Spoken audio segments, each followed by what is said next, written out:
Quantas vezes você já ouviu dizer, doutor, na minha família todo mundo teve câncer? Ou doutor Juliano, eu vim aqui porque a minha mãe teve câncer, a minha avó teve câncer, e agora eu tenho uma prima que também acabou de fazer o diagnóstico de câncer e eu estou muito assustada. Então essa é uma realidade quando a gente fala em câncer de mama e quando a gente fala em câncer de uma forma geral.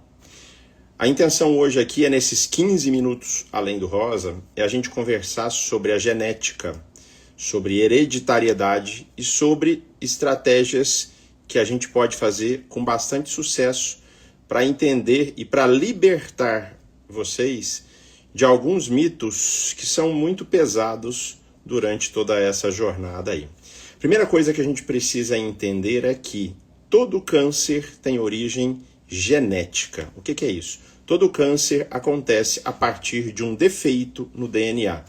Podem ficar tranquilas que diariamente as nossas células se replicam e diariamente essas células se replicam de forma errada, mas o nosso organismo consegue destruir essas células sem dar origem a um tumor. Então o nosso corpo é extremamente eficaz na destruição desses tumores. O que acontece é que, em algumas situações, com o passar do tempo, com o envelhecimento ou com o nosso estilo de vida, esse reparo do DNA vai ficando deficiente e a gente abre gatilhos para que surja um câncer. Então, a primeira coisa que tem que ficar claro é que todo câncer tem origem num dano no DNA. Todo câncer tem origem genética, lá no núcleo da célula. O que causa esse dano genético pode ser o nosso estilo de vida e pode ser também a herança herdada dos pais, tanto do pai quanto da mãe. Não é só a mãe que leva a culpa ou não só o pai.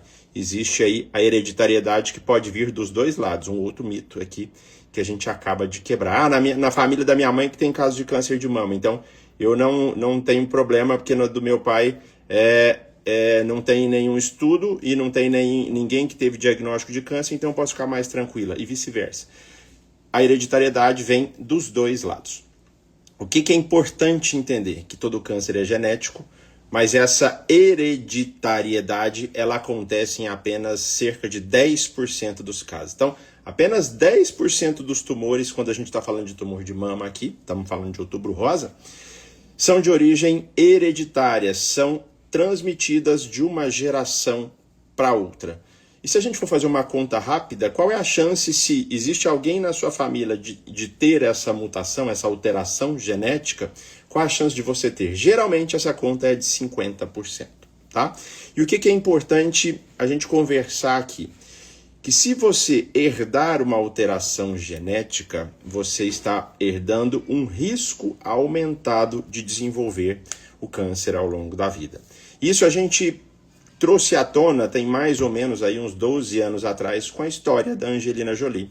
Quem de vocês não lembra da Angelina Jolie falando que ia fazer uma mastectomia bilateral porque na família dela ela tinha a mãe e a avó com históricos de câncer de mama, históricos de câncer de ovário, e ela tinha uma alteração genética que aumentava o risco dela de ter câncer. Então foi por isso que a Angelina Jolie fez uma mastectomia profilática, redutora de risco. E nessa época, eu vivi essa época já nos consultórios, e as pacientes chegavam querendo fazer igual a cirurgia da Angelina Jolie, a mastectomia redutora de risco. E a gente entendeu que era preciso estudar mais, era preciso explicar para essas pacientes e mostrar que nem sempre essas cirurgias redutoras de risco fazem sentido, é preciso personalizar, tá? Então, graças a Angelina Jolie, a gente chama isso de efeito Jolie, desde 2013 a gente vem falando de genética. E entendam que a genética hoje veio para auxiliar cada vez mais, a oncogenética, o estudo da genética veio cada vez mais para auxiliar e personalizar, individualizar o tratamento do câncer. Muito a gente sabe sobre genética, e eu digo que hoje a gente sabe a pontinha desse iceberg. Cada vez mais a gente tem mais informações, mais novidades e mais estratégias para que a gente consiga entregar mais para a paciente. Eu não quero fazer o teste genético, Juliano, porque eu fico com medo de saber. Vamos pensar o contrário? Você nasceu desse jeito já. Você já nasceu com esse seu DNA que ele vai ser estudado a partir de um teste genético e você vai ter uma informação que você pode usar ao seu favor. Vamos falar em relação a risco de câncer. Qual é o risco de uma mulher ter câncer ao longo da vida? Vocês sabem? O risco é de 12%. Então, 1 em cada 8 mulheres vai ter câncer ao longo da vida. E eu te digo que o surgimento do câncer tem a ver com dano genético, com dano no DNA, por vários motivos. Agora, tem pacientes que existem danos nesse DNA que já vieram herdados, já vieram no DNA desde quando ele nasceu. Não tem relação inicial com o estilo de vida, tem relação inicial com uma herança genética, cerca de 10% desses casos. E o que isso faz? Isso diminui a capacidade desse corpo reparar os danos do DNA. Ou seja, nessas pessoas que têm uma alteração genética que predispõe ao maior risco de câncer, os soldadinhos não vão conseguir destruir com a mesma facilidade as células que são produzidas erradas. Então, ela tem um risco maior de desenvolver o câncer. E o que isso aumenta de risco?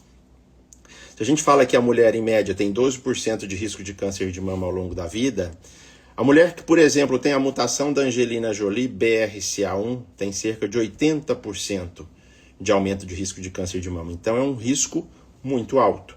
Então, a gente precisa entender que essa mulher precisa de um rastreamento diferente, de um cuidado diferente, de um entendimento de toda a saúde dela de uma forma diferente. E a boa notícia é que se a gente sabe disso, eu consigo entregar para a Angelina Jolie e para as Marias Jolie que existem por aí, estratégias que não necessariamente elas venham a desenvolver o câncer. Como é que é isso, Juliano?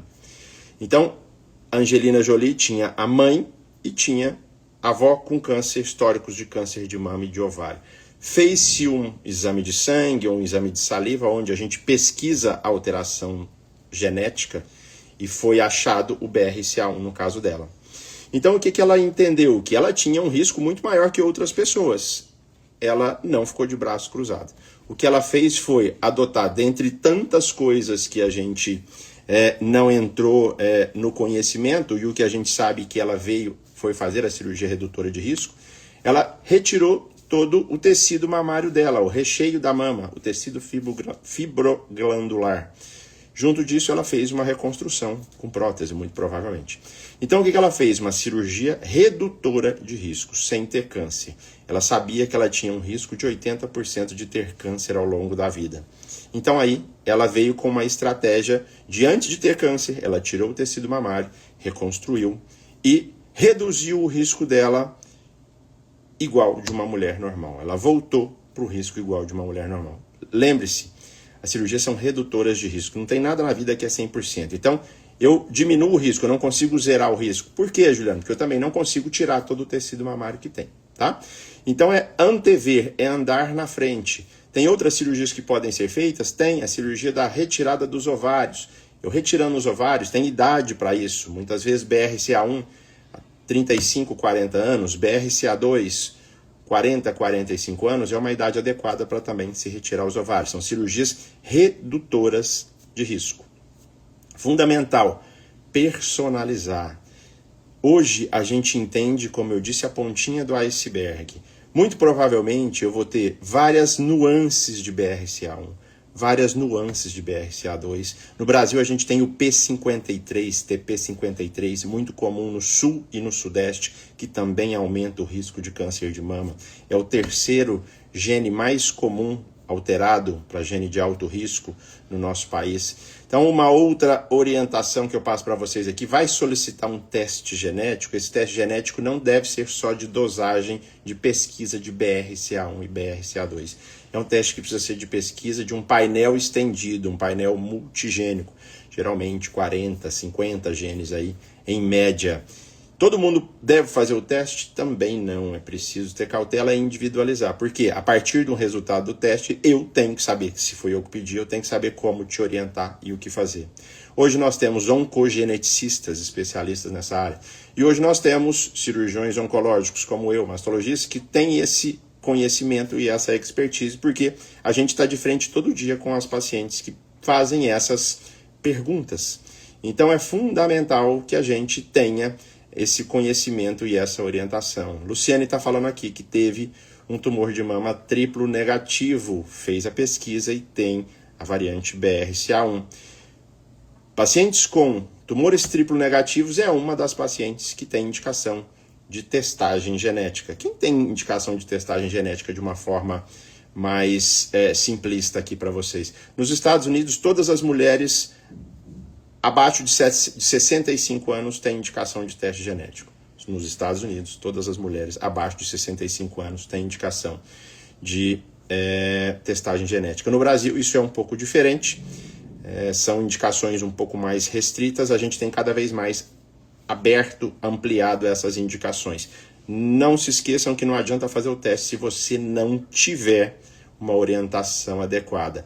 E o que eu quero falar para vocês é trazer também, além dessa libertação de que é fundamental você que está passando por um diagnóstico ou que tem histórico familiar importante, fazer a testagem. E, na verdade, quem deve testar é a pessoa doente e não a pessoa que não está doente. Primeiro a gente começa testando em quem está doente. É fundamental entender que você não está doente, por exemplo, e você tem na família alguém que tenha testagem positiva para BRCA1, BRCA2 ou TP53, o que pode ser feito? Você tem uma informação que você tem um gene que aumenta o seu risco de câncer. Só que a gente consegue hoje deixar esse gene silenciado. É como se fosse um interruptor que eu acendesse a luz. Eu consigo deixar esse gene apagado com mudança do estilo de vida. A gente sabe que estratégias de mudança do estilo de vida, que eu falo aqui todo dia, são responsáveis por reduzir risco de câncer em cerca de 40%. Se a gente tem um estilo de vida adequado, com certeza eu estou ajudando a silenciar esses genes. Então entendam que é uma conduta que precisa ser personalizada. Nunca foi sobre apenas um teste genético. Nunca foi apenas sobre uma herança herdada. É muito mais do que isso. É você entender que a partir dessa informação, você pode mudar tanto a jornada sua, um diagnóstico de câncer ou não, quanto a jornada de toda a sua família. A gente antevê essas coisas. Outra coisa que é fundamental é, e a paciente que já teve? Por que eu preciso testar? Porque ela já teve mesmo?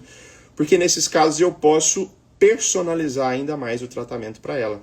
Eu posso fazer cirurgias bilaterais, que muitas vezes faz sentido, a depender do desejo dela, a depender das condições da mama, do estado geral. Eu preciso muitas vezes associar cirurgias que envolvem mamas e ovário. Eu tenho que muitas vezes ter olhar para outros órgãos, tem alguns tipos de alterações genéticas que precisam abrir o rastreamento para outros tipos de tumores, tumores de intestino, tumores gástricos, tumores de pele. Então, a partir do momento de uma informação dessa, a gente acaba personalizando todo esse tratamento. E se eu sei como é a sua genética ou a genética da sua família, eu consigo, então, através do que a gente chama de epigenética, através de fatores externos, através de mudanças do estilo de vida, a gente consegue colocar você de volta no risco habitual. E colocar você, se for fazer algum tipo de diagnóstico, que seja um diagnóstico precoce.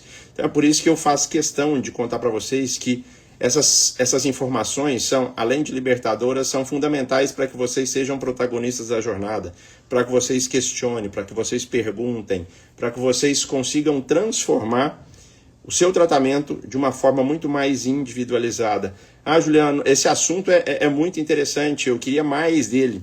Eu tenho no programa A Vida Além do Câncer uma aula inteirinha, um módulo inteirinho falando só de hereditariedade, um outro só falando dos tipos de cirurgia que são interessantes em relação às pacientes que têm alterações genéticas. Então, quer saber mais de uma forma clara, simples, que vai mudar toda o seu raciocínio, essa sua insegurança? Eu tenho hoje para te oferecer o programa Vida Além do Câncer, um programa estruturado para te ajudar. Eu tenho hoje um encontro mensal com todas as assinantes do Vida Além do Câncer, comigo ou com a Fabiana, através de um suporte psicológico para ajudar vocês nessa jornada. Eu sempre falo que informação é poder e salva vidas. Hoje, no digital, a gente pode ampliar demais esse conhecimento. É só importante ter guias, é só importante saber aonde procurar. É importante você entender que parte da cura está nas mãos da paciente, parte da cura está num time alinhado para fazer todo esse melhor trabalho para você. Parte da cura está alinhado a uma rede de apoio, ao cuidado da saúde mental, ao cuidado do espiritual. Então, espero que vocês tenham derrubado alguns mitos aqui sobre genética e câncer e façam o dever de casa a parte de vocês. Um grande abraço.